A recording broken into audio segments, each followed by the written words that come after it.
오늘 본문 말씀은요, 이제 바울이 로마로 가는 그 일정이 나오는 내용입니다. 1절 보겠습니다. 우리가 배를 타고 이달리아는 이제 이탈리아, 그러니까 로마로 가는 거죠. 로마로 가기로 작정됨에 바울과 다른 제수 몇 사람을 아거스대의 백부장 율리오란 사람에게 맡기니. 여러분, 여기서요, 우리가 배를 타고, 우리라고 해놓죠. 바울 혼자 간 게 아니라는 거예요. 바울이 결박됐지만 바울 혼자서 로마로 가는 것이 아니라 동역자들도 바울과 함께 지금 복음을 전하기 위해 그 고난의 길을 걸어가고 있는 것입니다. 하나님께서는 이처럼 함께 사명을 감당하도록 우리를 부르셨습니다. 누구 한 사람만 이렇게 가는 것이 아니라 함께 그 길을 걸어가는 것이죠. 하나님께서 교회 공동체를 세우신 이유도 그렇습니다. 여러분, 이 교회 공동체, 신앙생활을 혼자 할 수 없다는 거죠. 함께 가는 거예요. 우리는 연약합니다. 아마 바울 혼자 그 로마로 가도록 했더라면 너무너무 힘들었을 거예요. 그래도 옆에서 기도해주고 격려해주고 또 위로해주는 그 동역자가 있었기 때문에 또 바울이 끝까지 그 하나님께 주신 사명을 감당한 거죠. 마찬가지입니다. 우리는 연약합니다. 서로 기도해주고 서로 격려해주고 서로 붙잡아주고, 그러므로 서로 사명을 잘 감당할 수 있도록 도와주어야 돼요. 우리 교육자들을 위해서도 여러분 늘 기도해 주심을 감사합니다. 여러분들의 기도가 우리 교육자들이 목회하는 데 큰 힘이 됩니다. 많은 격려와 기도 부탁드리고, 또 우리 구역장님들, 또 각 공동체 리더들, 여러분들 격려해 주시고, 그렇게 말 한마디라도 왜 그렇게 했냐고 하지 마시고, 수고하신다고, 애쓴다고 격려해 주시고, 우리 장로님들, 당회원분들 수고한다고 격려해 주시고, 그렇게 해야 또 우리가 서로 힘을 내서 갈 수 있는 것이죠. 3절입니다. 이튿날 시돈에 되니 율리오가 바울을 친절히 대하여 친구들에게 가서 대접받기를 허락하더니. 지금 비록 바울은 죄수로 로마로 압송되고 있지 않습니까? 지금 다른 제수들과 함께 가고 있어요. 백부장은 바울을 친절히 대하고 있습니다. 로마 시민권자이기 때문에 이렇게 아직 재판을 받지 않았기 때문에 죄인처럼 취급할 수가 없는 것이죠. 그래서 시돈에 정박을 했을 때에 이렇게 얘기하는 거예요. 친구들과도 만나고 친구들에게 가서 대접받기를 이렇게 허락을 한 겁니다. 그래서 바울은 그 시돈에 정박했을 때 배에서 내려서 그 시돈에 있는 이제 제자들, 예수님의 제자들, 믿음의 친구들과 만나서 또 맛있는 음식도 먹고 격려도 받고 이렇게 대접을 잘 받아서 힘을 얻은 거죠.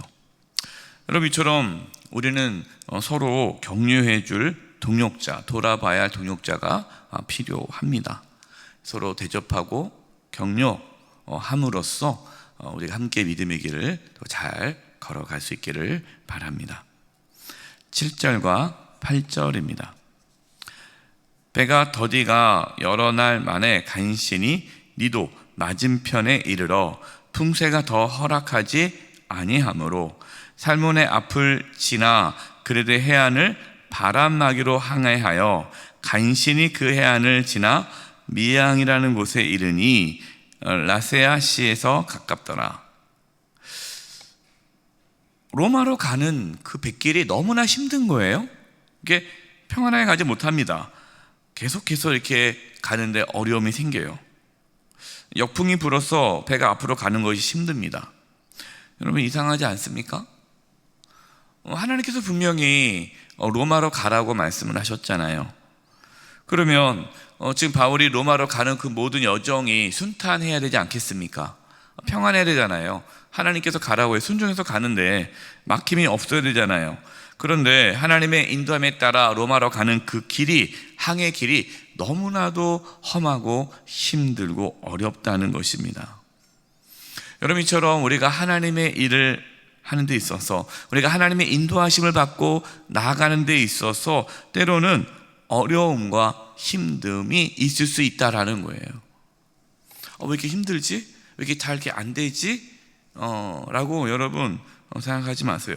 물론 어떨 때는 하나님께서 정말 이렇게 순적하게, 정말 어려움 없이 쫙 나가게 하시는 부분도 있습니다. 또 하나님께서 길을 막기 위해서 또 그렇게 어려움을 줄 수도 있습니다. 그러나 또 하나 우리가 알아야 될 것은, 하나님의 인도하심이 있다고 해서 모든 일이 다 잘 되는 것은 아니다는 것도 알아야 됩니다. 그래서 힘들고 어렵다 할지라도 이것이 하나님께서 기뻐하시는 일이다라는 그것이 말씀을 통해서 확신이 있다면 그 길을 뚫고 나아가는 용기와 인내도 필요하다는 것입니다. 물론 이 부분에 대해서 잘 분별할 수 있어야 합니다. 그러나 때로는 그 모든 어려움을 또 헤쳐나가야 할 믿음과 용기가 필요하다라는 말씀이죠. 9절과 10절입니다.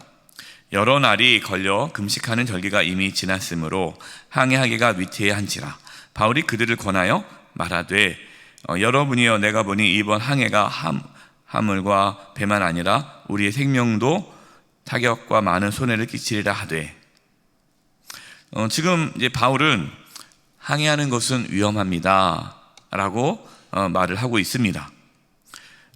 왜냐하면 여기 9절에 보니까 금식하는 절기가 이미 지났으므로 항해하기가 위태한지라 이 말씀이 있어요. 보통 이제 금식하는 절기가 11월쯤 됩니다. 11월쯤이 이제 금식하는 절기예요. 그러면 금식하는 절기가 이미 지났다라면 지금 11월이 지났다는 거죠.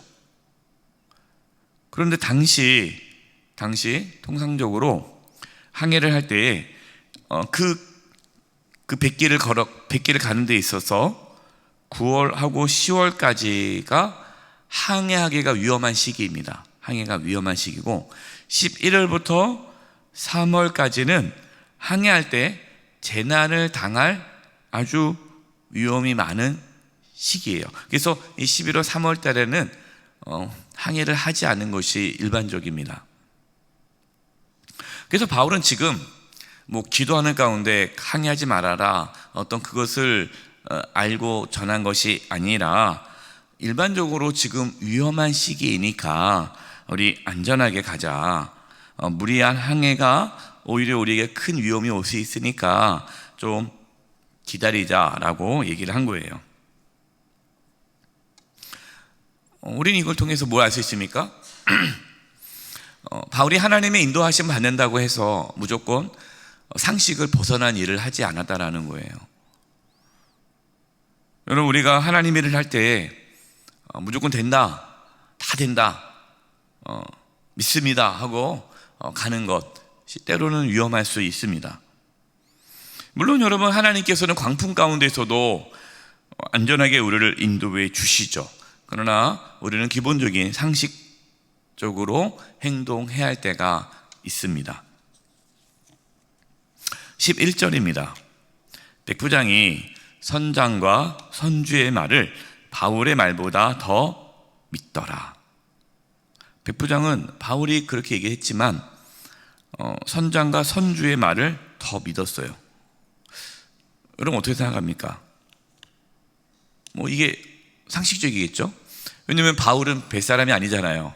근데 그 당시에 뱃사람, 선장과 선주가 더 전문가 아닙니까? 그럼 전문가 말을 들어야죠. 그러나 지금 선장과 선주는 잘못된 판단을 내리고 있는 겁니다. 왜요? 돈을 벌기 위해서. 늦게 가면 그만큼 손해가 오는 거예요.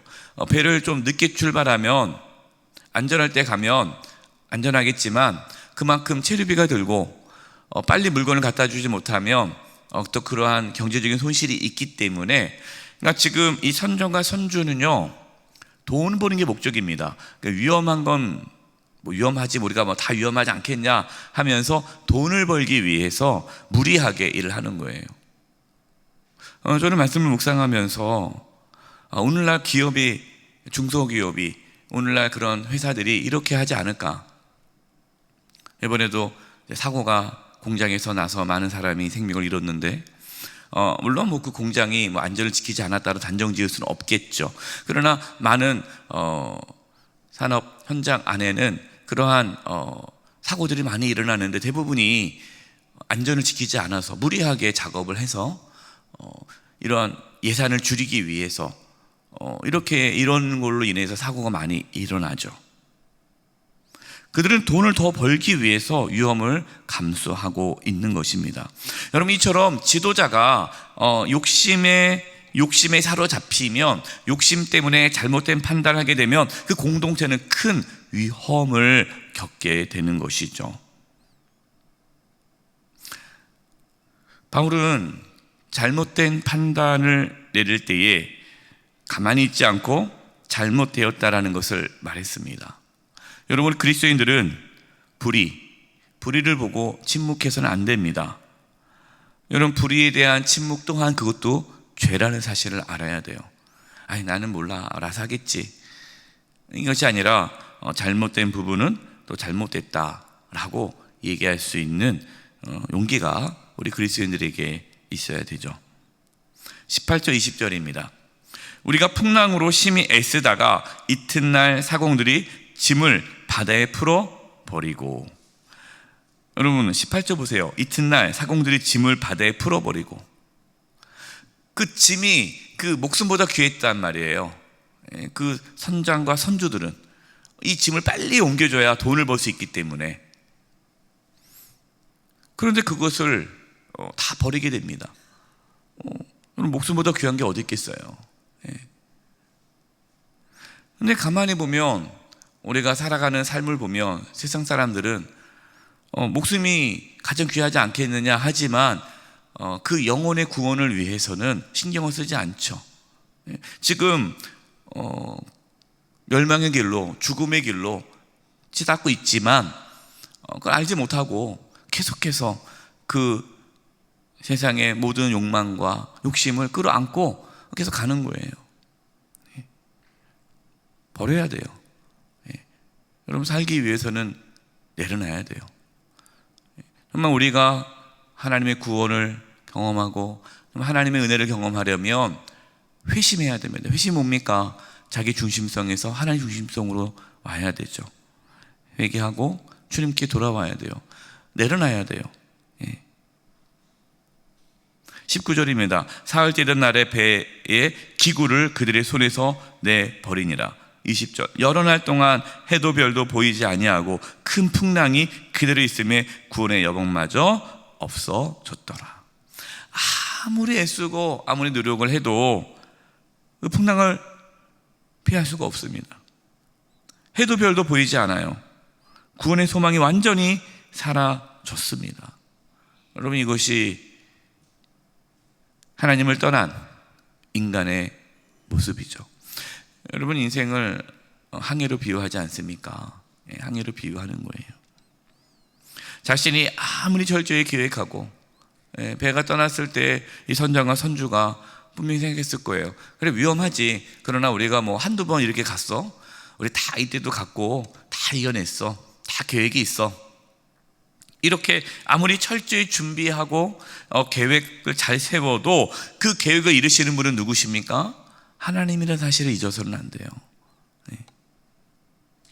그 풍랑 앞에서 아무것도 하지 못하고 자신들의 힘으로는 도저히 구원받을 수 없듯이 하나님을 떠난 인간은 스스로 구원을 받을 수 없습니다. 어떻게 해야 합니까? 주님께 나와야죠. 오늘 우리는 말씀을 통해서 하나님은 공동체를 통해 우리가 함께 그 믿음의 길을 걸어간다는 것을 보여주고 있습니다. 하나님께서는 또 바울에게 귀한 동역자들을 붙여주셔서 위로와 힘과 격려를 받으면서 그 길을 걷게 해주시고, 그러나 그 과정 가운데, 그 길 가운데에 비상식적으로 막 그렇게 걸어가는 것이 하나님의 뜻은 아니에요. 하나님은 일반 상식 안에서도 역사하십니다. 물론 상식을 뛰어넘는 일도 이루시지만 기본적으로 상식선 안에서 일을 하시기 때문에 우리가 비상식적으로 하는 것이 믿음이라고 오해해서는 안 됩니다. 오늘 말씀에 나와 있는 이 비상식적으로 행동했던 그분 선장과 선주는 욕심 때문에 그렇죠. 여러분, 우리의 삶에 욕심이 잉태하여 죄를 낳고 죄가 사망에 이르지 않습니까? 이것이 하나의 우리의 인생을 보여주는 거예요. 그 욕심으로 인해서 그 죄 욕망에 사로잡혀 죽어가는 그 영혼을 우리는 상징적으로 볼 수가 있죠. 여러분, 인간은 구원의 여망이 없습니다. 인간은 스스로 구원할 수 없습니다. 하나님의 구원이 필요합니다. 내일 말씀에 하나님의 구원의 역사가 나타나죠. 예수 그리스도를 통해서 우리는 구원을 받을 수 있습니다. 많은 사람들이 길을 헤매고 구원이 없다라고 외치는 이 시대에 오직 예수님만이 우리의 구원자이시고 예수 그리스도를 믿을 때만이 참된 생명을 얻을 수 있다라는 것을 또 말하는 저와 여러분 되기를 바라고, 이 인생의 항해 가운데 혼자 가지 마시고 서로 믿음의 동역자들과 함께 또 주님 안에서 주님 바라보며 끝까지 이 믿음의 길을 걸어가는 저와 여러분 되시기를 주님의 이름으로 축원드립니다. 이제 우리 합심해서 기도하겠습니다. 기도할 것은 하나님, 우리가 서로 격려하고 서로 도와주고 서로 대접하고 그럼으로써 우리가 함께 믿음의 길을 잘 걷게 해주시고, 또 우리가 믿음의 길을 걸어가는 데 있어서 어떠한 어려움이 있을지라도 하나님 그것을 다 이겨내며 주님과 함께 승리하는 삶을 살게 해주시옵소서. 제 욕망에 사로잡혀서 살지 않게 해주시고 하나님의 뜻에 순종하며 살아가는 우리 모두가 되게 해주시옵소서. 합심해서 기도하겠습니다. 하나님 아버지 감사합니다. 하나님, 저희들 연약합니다. 늘 쓰러지고 넘어집니다. 믿음의 동역자들과 함께 믿음의 길을 잘 걸어갈 수 있도록 도와주시옵소서. 또 주님을 믿고 따라가는 그 믿음의 길 가운데 어떠한 고난과 어려움이 있을지라도 낙심하지 아니하고 그 모든 고난과 환난, 어려움을 이겨내며 믿음의 길을 걷게 하여 주시옵소서. 하나님을 떠난 인생이 아무런 구원의 소망이 없음을 다시 한번 깨닫습니다. 하나님, 오직 주님만이 구원자이십니다. 오직 주님만이 우리를 구원하실 수 있습니다. 오직 예수 그리스도만이 구원자이심을 믿고 또 주님 바라보며 믿음의 길을 끝까지 걸어갈 수 있도록 인도하여 주시옵소서. 하나님 아버지, 저를 참 연약하고 부족합니다. 이렇게 영세교회 공동체 안에서 믿음의 형제 자매들과 함께 믿음의 길을 걷게 해주심을 감사합니다. 서로 격려해주고 기도해주고 대접하고 서로 힘을 북돋아 주므로 함께 믿음의 길을 끝까지 잘 가게 하여 주시옵소서. 어떠한 인생의 어려움, 또 믿음의 길에 어려움이 있어도 낙심하지 않게 해주시고 주님 바라보며 주님과 함께 그 길을 걷게 해주시고 끝까지 하나님께서 우리에게 주신 사명을 잘 완수케 하여 주시옵소서. 예수님의 이름으로 기도드립니다. 아멘.